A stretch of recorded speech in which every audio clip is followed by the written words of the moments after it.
Lana, c'est Eric et voici votre lecture angélique pour la semaine du 28 juillet au 3 août 2025. J'espère que vous allez bien, que vous avez passé une intéressante semaine et positive semaine. Me voici avec une Nina qui est très occupée avec mes cheveux et petit Pierry qui est sur moi. C'est toujours l'occasion pour lui de recevoir des câlins pendant la guidance. J'espère que vous allez bien. Nous sommes dans une période qui est extrêmement intense. Ça me fait toujours penser à la guidance de l'année que j'avais faite, qui parlait d'une grande accélération jusqu'au mois de juillet, et qu'à partir du mois d'août, il y aurait un sentiment d'accalmie. Donc bienvenue en ce mois d'août où les choses vont retrouver une certaine position.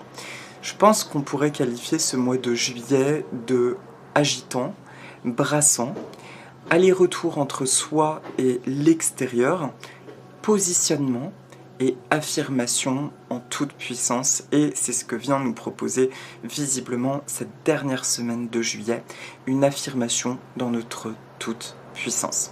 Alors cette semaine je vais travailler avec deux oracles. Le premier c'est mon classique, le Aloha de Jeanne Ruland aux éditions Exergue, et pour la carte de synthèse, les cartes oracles Compassion, enseignement de l'archange Gabriel de Karine Malenfant aux éditions Ada. Voilà, qui m'avait été offert d'ailleurs par Clarita et Angelina, deux amies tahitiennes avec qui on échange que trop rarement, mais en tout cas si vous regardez la vidéo, que vous passez par là, je vous embrasse très très fort. Voilà, donc c'est parti, on va commencer avec ce début de semaine. La carte qui sort, c'est le Pono. Flexibilité, harmonie, sagesse. Voilà. Pono nous dit ce qui agit est vrai, il y a toujours plusieurs chemins. Qu'est-ce qui est tangible? Soyez flexible et créatif. Alors, pour un souci de gain de temps, toujours avec ces histoires de logiciels, je ne fais pas apparaître les cartes. Donc si vous voulez, mettez pause. Nina, attendez. Voilà. Elle est en train de bouffer les plantes, donc ça c'est niette. Vous pouvez mettre pause, voilà, comme ça vous prenez bien le temps de regarder la carte. Ce qui agit est vrai, il y a toujours plusieurs chemins. Qu'est-ce qui est tangible? Soyez flexible et créatif. Alors tout de suite j'ai l'image aussi de ce chien, qui est quand même un symbole de loyauté. Le chien, et il y a cette notion pour lundi et mardi de grande loyauté en soi, de se demander autour de l'agitation qu'on aurait pu expérimenter ces dernières semaines, maintenant, en faisant quoi je suis loyal envers moi, envers mes valeurs, et d'avoir une foi absolue envers cet appel. Je sais que personnellement, je vous disais que moi c'est l'aspect matériel, d'autres ça va être le sentimental, etc. C'est le matériel qui me travaille beaucoup, et puis je m'interrogeais, je me disais, tu sais quoi, tu vas te trouver en plus un autre boulot alimentaire, etc. Et un ami m'a dit, mais en fait, c'est quoi qui te fait vraiment envie? C'est quoi qui est toujours omniprésent? Et en fait, j'ai un livre en cours d'écriture depuis maintenant 5 ans, quoi. Et ça fait 5 ans que je n'arrive pas à me mettre dessus, alors que plusieurs personnes un peu intuitives m'ont parlé de ce livre sans même que je leur parle d'écriture, en me disant tu dois écrire un livre, blabla. Et bon, au niveau de ton mental, bien sûr que ça t'agite, c'est bien mignon de te dire j'écris un livre, et en attendant il se passe quoi dans mon quotidien. Toujours est-il que là ça revient sur le tapis, et c'est une notion d'envie. Et je sais que là je dois honorer cette envie, parce que même si c'est pas le livre à proprement parler qui va m'asseoir, on va dire matériellement, en tout cas, c'est peut-être par ce biais-là, par ces moments-là, que je vais recevoir une inspiration. Donc, il faut vraiment faire confiance au détour que l'univers peut nous proposer. Je dis ça, encore une fois, vous avez compris que j'essaye de l'incarner au quotidien, mais c'est de se rappeler vraiment que, comme disait Dr. Wayne Dyer, c'est que on ne visualise pas l'immensité, l'infinitude, l'infinité, bref, l'infinitude, j'ai un doute. En tout cas, de la manière dont l'univers nous propose des réponses. Et du coup, c'est en ça que ce début de semaine, où on l'a clairement compris que là, l'extérieur s'effondre, l'extérieur essaye de nous happer par les peurs, et plus que jamais, bien sûr, on doit être à l'écoute de cette force intérieure. Donc là, je te propose ce truc-là en début de semaine, si tu en as envie, bien sûr, demande-toi, qu'est-ce que j'ai envie? Le mot envie, je crois que c'est le mot titre de ma chaîne Erico Tiras. Il faut écouter nos envies en début de semaine. Et ce qui agit est vrai, la phrase qui dit ce qui agit est vrai pour ce début de semaine, ça te dit juste que justement là où tu agis, là où tu poses des actions sans effort, eh ben il est là le chemin. Et ça, c'est important d'être intransigeant. Si tu envisages des choses et que ça te pompe avant même de les faire, c'est qu'en fait, ce n'est pas ton droit chemin. Et ça nous demande vraiment d'agir depuis ce calme et cet espace du cœur. Donc, en début de semaine, demande-toi, qu'est-ce que j'ai envie de faire? Et vas-y. Quand tu te demandes, je vous dis, moi, j'arrête pas d'entendre ce truc-là, écris ce livre. Pourtant, je ne vois pas où est la réponse. Bon, bah, ça fait quand même 2 ans que je l'entends de plus en plus de manière pressante, mais je m'octroie pas ce droit parce que j'ai l'impression que c'est une perte de temps de me mettre devant mon ordi et d'écrire. Et là, il est temps. D'accord? Donc de quoi as-tu envie? Et agis. Et tu vas voir, là où ton action se fait en facilité, et le chemin, et ça peut aller très vite. Le milieu de semaine prochaine, c'est l'offrande. Je me sens béni et considéré. Le divin en moi aime et respecte le divin en toi. Par cette décision que tu ressens, alors je rappelle que ça, c'est couronne de fleurs. Quand on arrive en Polynésie ou à Hawaï, nous sommes accueillis avec un collier de fleurs. C'est un symbole de bienvenue. Et c'est un lien qui vient relier les gens les uns aux autres. D'ailleurs, c'est un de mes poissons qui s'appelait Leileia. C'était un petit clin d'œil, un petit combattant adorable. Donc ce milieu de semaine parle de valorisation et ça parle de cette valorisation qui s'ensuit des décisions que tu auras prises en début de semaine. Donc vraiment, attelle-toi bien à ça, parce que ça me montre que là où tu poses une action dans l'envie et dans l'amour, tu vas te sentir valorisé, mais il y aura immédiatement un répondant sous forme de bons hasards, d'échanges constructifs, de bonnes nouvelles, etc. Mais quand bien même, attention, c'est pas pour mettre une pression de dire fais les bons choix en début de semaine, c'est juste d'être absolument en conscience de ce que tu aimes, de ce que tu es. Ça fait 3 semaines que personnellement j'ai été paralysée dans mes peurs. Mais quand je vous dis paralysée, j'ai eu des crises très violentes. Et avec mon petit perroquet, c'était encore plus compliqué, quoi. L'impression d'être autiste depuis la mi-mai où il est tombé malade à ce moment-là. Et en fait, là, il y a des étapes où il est en train, ça y est, la collerette, j'espère qu'elle sera partie dans une semaine et que là, il pourra enfin voler. Sa peau s'est régénérée, c'est un miracle. C'est magnifique. Et, mais ça m'a poussé à rentrer au bout de mes peurs d'aller expérimenter. Et je me suis rendu compte que ma peur du monde extérieur devenait obsessionnelle. Et là, j'ai eu un flash, mais aujourd'hui, j'ai entendu le ça suffit. Et d'ailleurs, mon amie Morgane, à qui je fais un immense bisou d'amour, me disait ça hier, elle, dans sa vie, le ça suffit maintenant. Je sais ce que j'ai traversé, je sais ce que j'ai libéré. Maintenant, ça suffit de se faire bouffer par les énergies extérieures. Maintenant, nous revendiquons nos droits, nous revendiquons notre valeur. Alors non pas dans la colère, mais dans l'affirmation, dans la certitude que ce sont bel et bien des énergies telles que nous les portons, des valeurs de cœur qui aujourd'hui méritent de gouverner, enfin, façon de parler, mais même oui que les personnes qui gouvernent cette humanité soient des personnes de valeurs de cœur et humaines. Ça peut paraître encore utopique, mais néanmoins, c'est une aspiration, je pense, collective, et c'est tout à fait possible, et ça commence par l'individu individuel, que chacun porte cette énergie en lui et le fasse circuler. D'accord? Donc le milieu de semaine, en tout cas, ça parle d'événements qui vont nous renforcer dans cette valorisation personnelle, mais ça parle avant tout d'ancrer ce qui aurait été décidé en début de semaine. Et de là, en fin de compte, plus tu vas là où tu as envie, et plus les choses s'alignent et s'ouvrent. C'est ça la reconnaissance perso. Je vous reparle de cette idée de mon bouquin parce que je sens fortement que là, il est important pour moi que je m'y mette. Et pourtant, j'ai l'impression d'aller à contresens de ce qu'il faudrait, quoi. Que je devrais me bouger le cul pour trouver un autre boulot, etc. Nan, nan. Et en fait, j'entends non, pourtant c'est ça. Donc, faites-vous confiance, faisons-nous confiance. Entendu ? Et pour le week-end prochain, la carte qui sort, c'est le Mahalo. Mahalo avec un magnifique cœur en fleurs. Vous pouvez mettre pause aussi si vous voulez bien voir la carte. Merci Mahalo Aloha. Je suis rempli d'amour et de gratitude. En fait, c'est de te dire que ton boss, c'est l'univers. Ton boss, ce sont les sources d'amour et de lumière de l'univers. Et personne d'autre, c'est aucune énergie extérieure.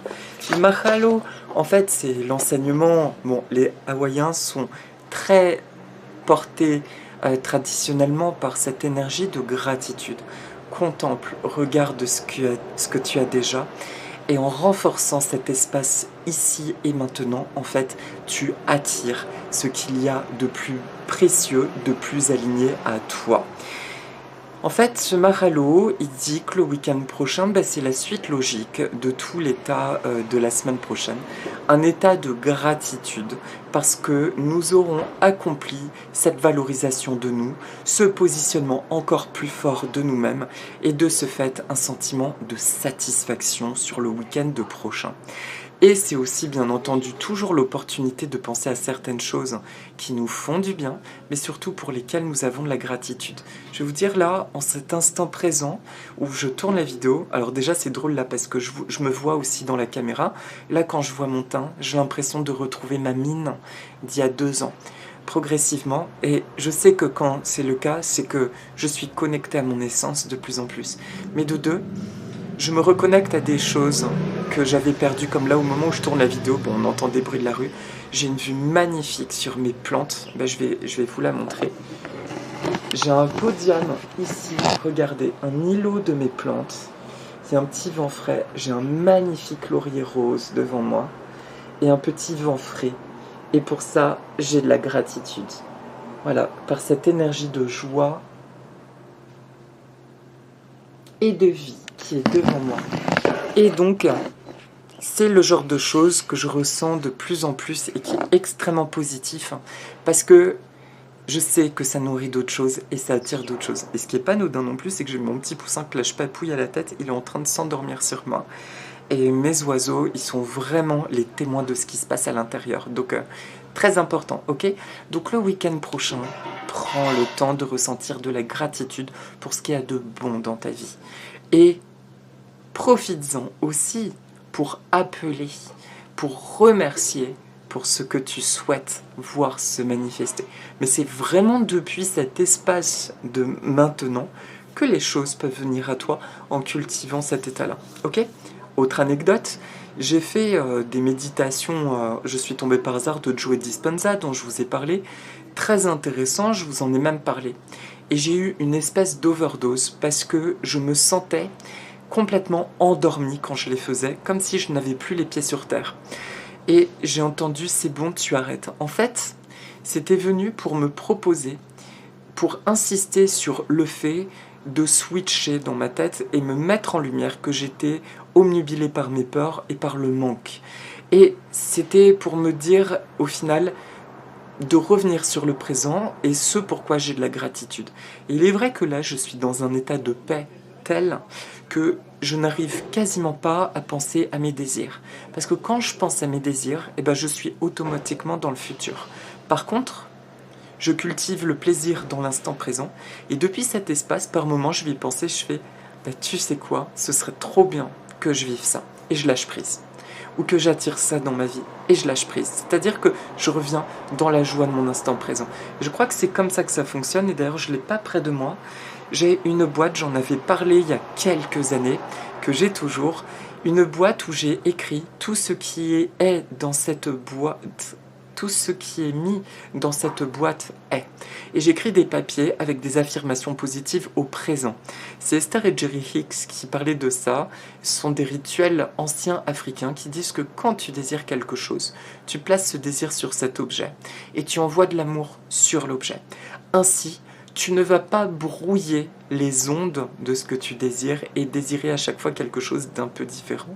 Tu seras simplement connecté à l'énergie d'amour. Parce que inconsciemment, tu sais que ce que tu désires, tu l'as mis dans la boîte.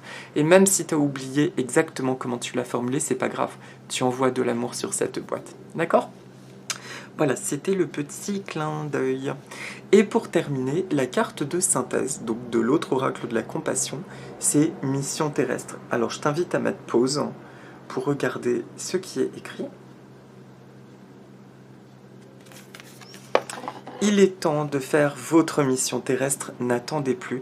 Promettez aux anges et à votre âme qu'à partir de maintenant, vous ferez tout en votre pouvoir pour réaliser les raisons de votre incarnation terrestre. Ne remettez plus à demain et agissez maintenant. Donc là, c'est vraiment une validation de l'expression de toi sur toute la semaine prochaine.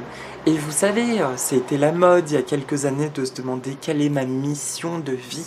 On est tous passés par là et enfin, je rigole, mais en fait, je prends cette expression un peu moqueuse dans le sens où je me suis rendu compte autour de moi, moi y compris, que ça nourrissait beaucoup d'ego. Et il y a aussi une autre chose qui m'a dérangé, j'ai réécouté une vidéo, un écrit en livre audio de Wayne Dyer, que j'avais lu à l'époque, ça m'avait beaucoup parlé. Et à un moment donné, j'ai coupé la vidéo parce qu'il dit « La chose la plus importante, c'est de demander, et Dorine Virtue le disait aussi, comment servir le monde. » Et à partir de là, tu es aligné. Et là, j'ai coupé, j'ai senti un truc pas juste. Et je me suis demandé ce qui était pas juste, alors qu'à l'époque, quand j'écoutais Dorine, c'est ce que je me disais, comment servir le monde. Et là, c'est pas juste pour moi, parce que comment servir le monde, servir, il y a cette notion presque de servitude, telle que moi, je l'interprétais, attention, de comment je me sacrifie quelque part pour le monde. Et pour moi, ce n'est absolument pas juste, en tout cas cette vision-là. Donc, ce qui serait intéressant, c'est plutôt de formuler différemment, de dire qu'est-ce que je peux apporter depuis mon amour de moi, depuis l'amour de ma vie, et que je peux offrir aux autres. Et pour moi, c'est pas la même chose. Et il est important d'insister là-dessus, c'est d'abord comment je peux me servir moi, comment je peux me nourrir, et ensuite, comment je peux l'offrir aux autres. Mais là est l'importance fondamentale, et justement, qui pour moi est bien plus juste que beaucoup de religions ont pu déformer, à savoir cette notion de servitude face à une force plus grande que nous. Nous incarnons cette force plus grande que nous. Nous sommes à l'image de Dieu, tel que c'est dit, et dans plusieurs cultures. Donc, nous vibrons l'infini. Ok ? Donc, voilà, ta mission terrestre, c'est quoi ? C'est d'être tellement heureux que tu vas faire du bien autour de toi. Donc, cette semaine, c'est l'affirmation de ça. Ça suffit la souffrance, ça suffit la limitation. Donc maintenant, demande-toi de quoi ai-je envie ? Qu'est-ce que j'ai envie de faire aussi, parce que c'est une semaine basée sur l'action. Qu'est-ce que j'ai envie de faire ? Quand je demande comment ma vie va avancer, pour que j'ai plus d'abondance, pour que je rencontre le grand amour, pour que je sois en meilleure santé, quelle est l'envie ? Même pas l'action, l'envie qui peut se traduire en action que j'ai envie de faire, même si ça te semble complètement différent, que tu ne comprends pas pourquoi tu dois poser cette action. Est-ce que c'est appeler telle ou telle personne, par exemple ? Ok ? Donc, voilà pour la guidance de la semaine. Et pour la petite méditation, je fais apparaître une plante que j'avais déjà fait apparaître une autre fois. C'est l'Alocasia macrorhiza, sauf que cette fois-ci, c'est la variété Aurea marginata, comme vous le voyez, qui est panachée de taches jaunes. C'est une variété qui est magnifique. Je vous avais déjà dit qu'il y a la grande mode des plantes variegata panachées de blanc qui sont plus compliquées à cultiver. Les plantes qui sont panachées de jaune peuvent tout de même faire la photosynthèse dans ces parties-là, donc elles sont aussi faciles à cultiver que les variétés toutes vertes. L'Alocasia macrorhiza signifie donc grande racine. C'est une plante qui peut former une espèce de tronc qui devient gigantesque. On l'appelle l'oreille d'éléphant, la grande oreille d'éléphant. Et c'est une plante qui va beaucoup pousser et qui est originaire donc des forêts d'Asie du Sud-Est. Elle est un symbole de protection avant toute chose en Asie, mais elle est également un symbole de puissance et de force par sa vigueur. Donc force et puissance pour cette semaine. Je vous invite à prendre 3 profondes inspirations. Enfin, on va respirer. On inspire une fois profondément. On laisse entrer comme un air teinté de magie, d'amour et de lumière, qui vient éclairer tout notre corps dans tous ses recoins. Bam, comme des spots. Et sur l'expire, cette lumière, elle dissout toutes les tensions, toutes les crispations, les cristallisations. Ensuite, sur l'inspire, on inspire un arc-en-ciel qui rentre par le sommet du crâne et qui va ressortir par le pito, le nombril. Voilà, pour mettre en mouvement de nouveau nos énergies. Et pour finir,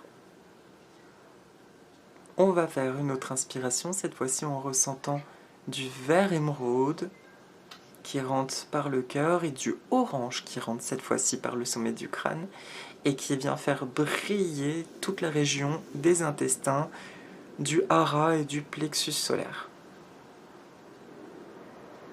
Voilà. Je suis ce que je suis. Je suis ce que je suis. Je suis ce que je suis. Je laisse la force et la puissance circuler en moi et dans ma vie.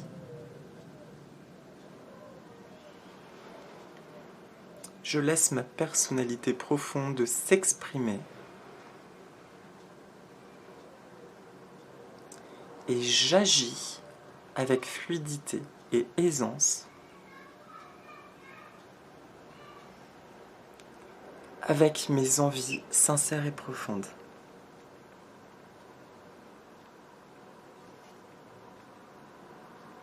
J'expérimente de la reconnaissance, de la chance, des synchronicités inouïes, de la paix, de la sécurité, à partir du moment où je fais confiance en mes ressentis et en mes envies. Plus je lâche prise de tout ce qui me fait peur et me tracasse, en faisant ce que j'aime et ce qui m'inspire, et plus je suis en sécurité, aimée et protégée à chaque instant. Merci à l'énergie de l'Alocasia pour ton soutien, pour m'inspirer dans l'élan puissant qui m'anime. Merci à toutes les sources d'amour et de lumière de l'univers. Et merci à moi-même, à la magnifique personne que je suis. Mon temps est venu de briller, de m'affirmer et de m'accomplir. Merci. Merci. Merci. On prend une profonde inspiration et on s'autorise juste à ressentir la paix. On peut en faire 2, 3 autres. Voilà. Et si tu en ressens l'envie ou le besoin, tu t'allonges 10-15 minutes après avoir écouté cette vidéo. Tu peux écouter notamment de la 432 Hz, ça peut te faire beaucoup de bien là, pour bien ancrer toutes ces énergies, ressentir la puissance de notre plénitude, de notre entièreté. Et tu vas passer une belle semaine. Ok. Bon, ben je vous souhaite plein de bonnes choses. Prenez bien soin de vous. Je vous dis à la semaine prochaine. Et si vous voulez, dites avec les poussins et moi qui font un gros dodo. Aloha, Nana.